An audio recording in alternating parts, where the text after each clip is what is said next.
हाँ। क्षमा करें महात्मा, आपको देखकर ये प्रतीत होता है कि आप उच्च कुल के ब्राह्मण हैं, लेकिन मैं सबल कुल की नीच जाति की हूँ। मेरे हाथ से पानी देना आपके लिए उचित नहीं है, लेकिन फिर भी मैंने आपको इस हालत में यूं थका देखकर मैंने आपको पानी दिया। कृपया मुझे क्षमा कर दीजिए। क्षमा? मैं आपको? आप तो धन्यवाद के पात्र हैं।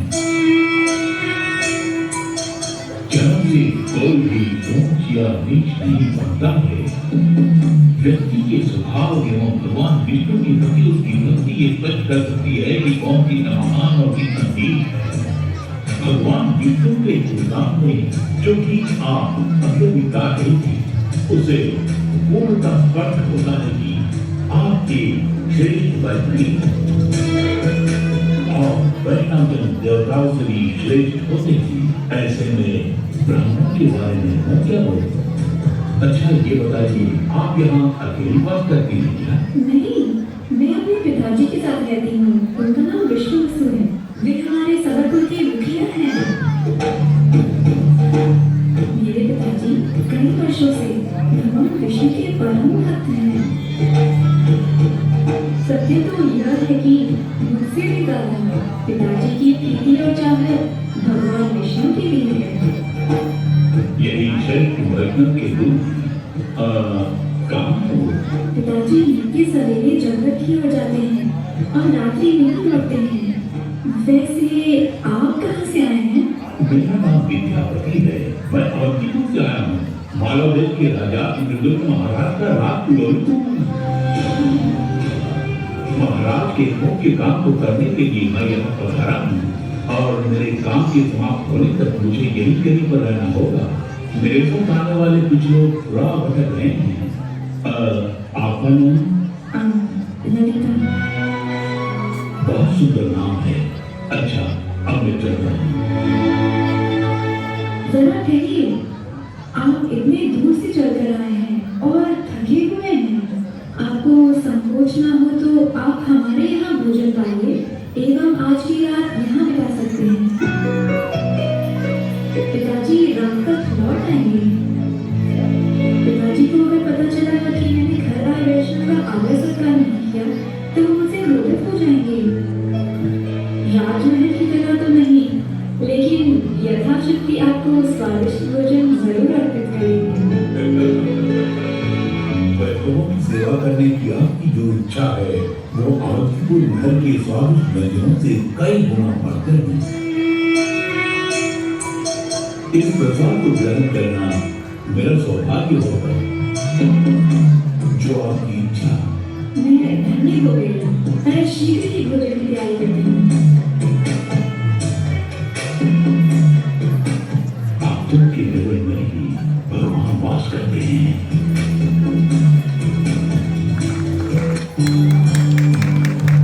ललिता, ललिता, आई पिताजी। ललिता, सूर्योदय हो गया है। मुझे वन में जाना है। शीघ्र आवश्यक वस्तुओं को जरा तैयार करना पुत्री। यह लीजिए पिताजी, सब कुछ तैयार है। बहुत अच्छा पुत्री, तुम जैसी पुत्री पाना मेरे लिए सौभाग्य की बात है। बचपन में जब तुम्हारी मां गुजर गई तब तेरी पालन पोषण की चिंता में मेरे मन को ग्रस दिया था। लेकिन भगवान की कृपा से तुम एक अच्छी और सुशील वैष्णवी बन गई हो।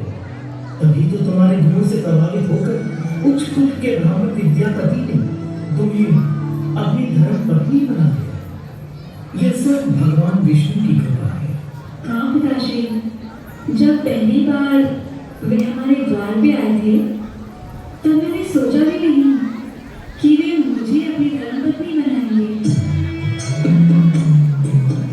विद्यापति एक बहुत ही गुणवान व्यक्ति है। उच्च ब्राह्मण कुल में जन्मे ये राजपुरोहित होकर भी हमारी इच्छा को नहीं देखकर, हमारी विष्णु भक्ति को अधिक महत्व देकर तुमसे प्यार रचाया। उनके श्रेष्ठ गुणों के कारण ही जब उन्होंने मुझसे तुम्हारे साथ प्यार का प्रस्ताव रखा तब मैंने स्वीकार करिए, उनके मन को दुखाने का कोई काम कभी मत करना। सच्चे अर्थों में उनकी धर्म पत्नी हो। मैं यथासंभव उनकी सेवा करके उन्हें खुश करने की कोशिश कर रही हूँ, परंतु एक विषय में मैं उनकी इच्छा पूरी करने में समर्थ नहीं हूँ। क्यों? उसका क्या कारण है? कारण वो मेरे बस की बात नहीं है। उसका पूरा होना आपके हाथ में है। घुमा फिराकर बात मत करो, सीधा विषय पर आओ। बात यह है कि आप रोज वन में जाकर जिन नील माता का दर्शन करते हैं, उन भगवान का दर्शन मेरे पति भी करना चाहते हैं। मैं नील माधव का दर्शन करने जाता हूँ, इसका विद्यापति को कैसे ज्ञात हो? वो मैं नहीं जानती पिताश्री। झूठ बोल रही हो तुम। अपने पति की मीठी मीठी बातों में आकर अपने पिताजी को दिया हुआ वचन तोड़कर तुमने ही उसे बताया होगा। नहीं, मैंने उन्हें नहीं बताया। फिर उसे कैसे पता चला? नित्य संध्या में आपके लौटने के उपरांत घर में फूलों की खुशबू फैल जाती है, मानो जैसे घर पुष्पवाटिका हो। वह नील माधव के दिव्य देह से उत्पन्न होने वाली अद्भुत सुगंध है। और फूलों की सुगंध के बारे में जब स्वामी ने मुझसे पूछा तो मैंने कहा ये मोगरा की सुगंध है, लेकिन उन्होंने विश्वास नहीं किया। उन्होंने कहा कि ऐसी अद्भुत सुगंध केवल भगवान के वासस्थल से ही आ सकती है, और कहते कहते मेरे ऊपर उन्होंने प्रश्नों की बौछार कर दी। मैं क्या करती? क्या मैं अपने स्वामी से झूठ बोलने का पाप करती? आपने मुझे ऐसा नहीं पाला है पिताश्री। अब मुझे पता चल गया है, षड्यंत्र। ये राजपुरोहित बहुत ही चतुर निकला। नील माधव के निवास स्थान को जानने के लिए ही उन्होंने तुमसे विवाह किया। अवंतीपुर से चाहे कितने ही सेना आ जाए, नील माधव के वास स्थल को कोई भी ढूंढ नहीं सकता। नील माधव का राज केवल मुझे ही पता है, उनसे मुझे कोई भी जुदा नहीं कर सकता। पिताश्री, आपकी ये सोच गलत है। आपकी तरह वे भी वैष्णव हैं, और नील माधव के दर्शन की आशा के लिए ही वे ऐसा पूछ रहे हैं पिताश्री। उससे ज्यादा नील माधव की सेवा में वे आपकी सहायता करेंगे पिताश्री। मुझे किसी की सहायता की आवश्यकता नहीं है। मुझे विलंब हो रहा है। नील माधव मेरी प्रतीक्षा कर रहे हैं। पिताश्री, कृपया मेरी बात न टालिए। मैं आपकी दामाद है। अगर आपने उन्हें नीलाद्रि पर्वत के नील माधव का दर्शन नहीं कराया तो वे अत्यंत दुखी हो जाएंगे। निराश होकर वे गांव को त्याग देंगे, फिर वापस कभी नहीं आएंगे। उसके बाद मेरी क्या स्थिति होगी, जरा सोचिए पिताश्री। उनके बिना ये जीवन किस काम का? मैं अपने प्राण त्याग देती हूँ। फिर नील माधव, ये कैसी परीक्षा की घड़ी है?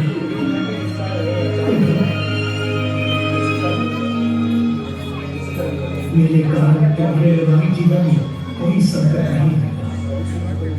मैं विद्यापति को अपने साथ ले जाऊंगा। धन्यवाद पिताश्री, बहुत बहुत धन्यवाद। लेकिन मेरी एक शर्त है।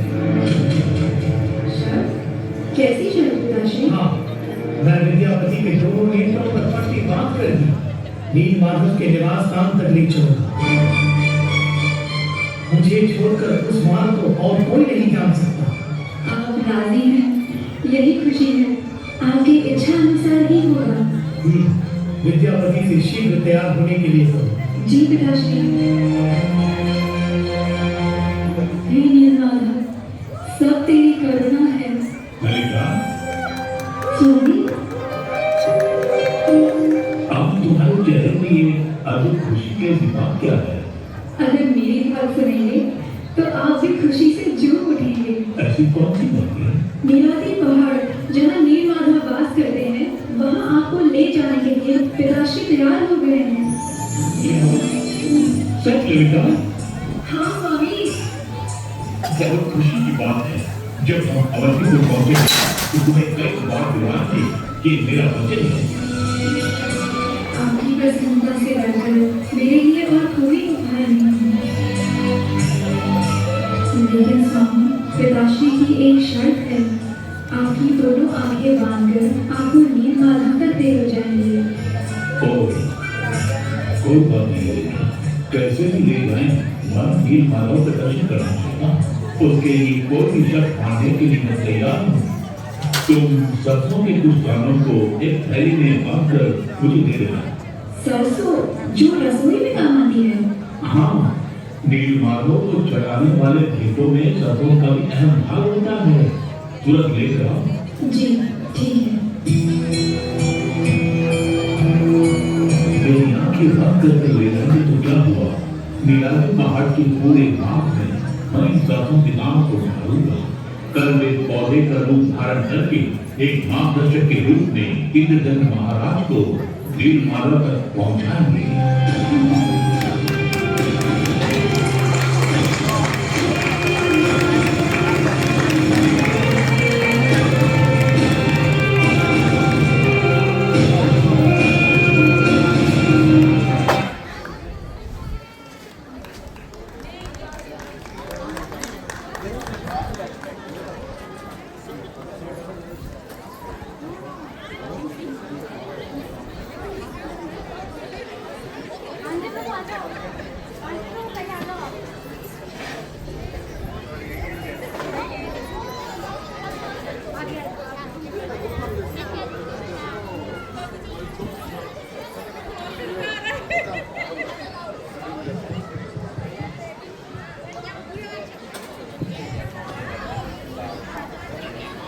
Thank you. That was the performance and an offering by the ISKCON of Raghuram Krishna Fun Club kids.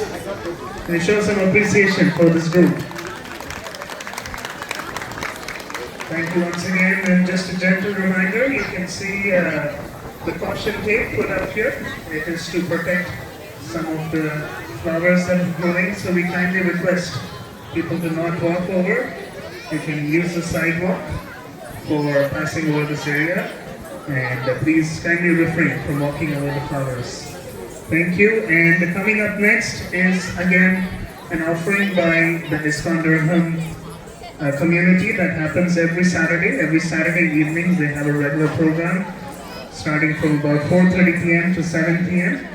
And right now we're going to see a dance offering by the Matajis of ISKCON Durham community. So there's going to be a dance, and again the choreographer is Chanda Das Saxena. She is the choreographer for this groups that's going to make an offering of dance. Can we give a round of applause to welcome them once again? Hare Krishna.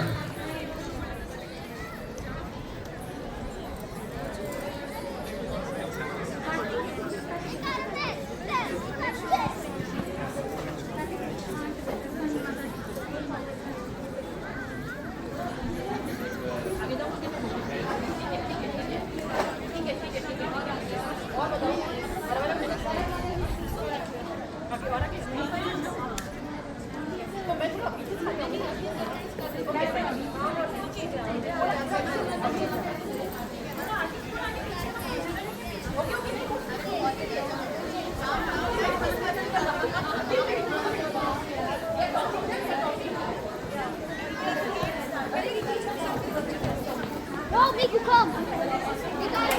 Yeah, stop it.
Jagannath स्वामी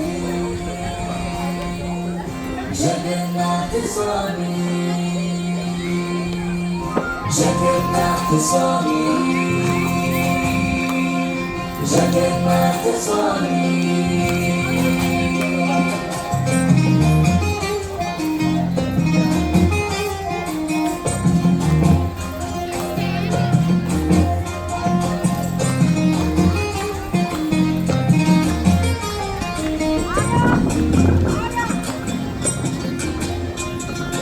कदाचित कालिंदी तटावे तेरे संगीत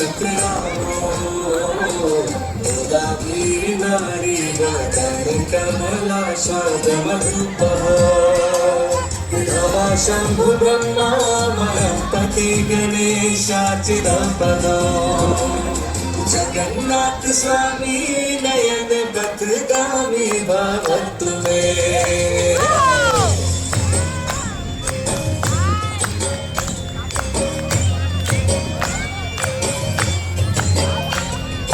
जगन्नाथ स्वामी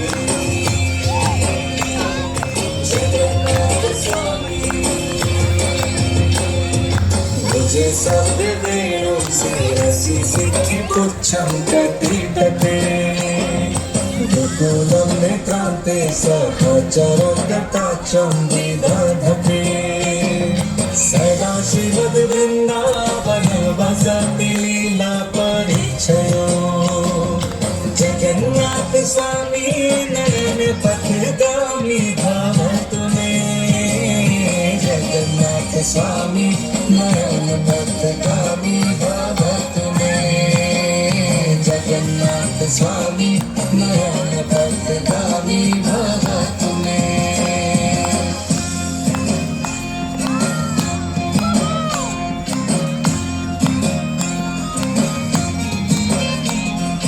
जगन्नाथ स्वामी जगन्नाथ स्वामी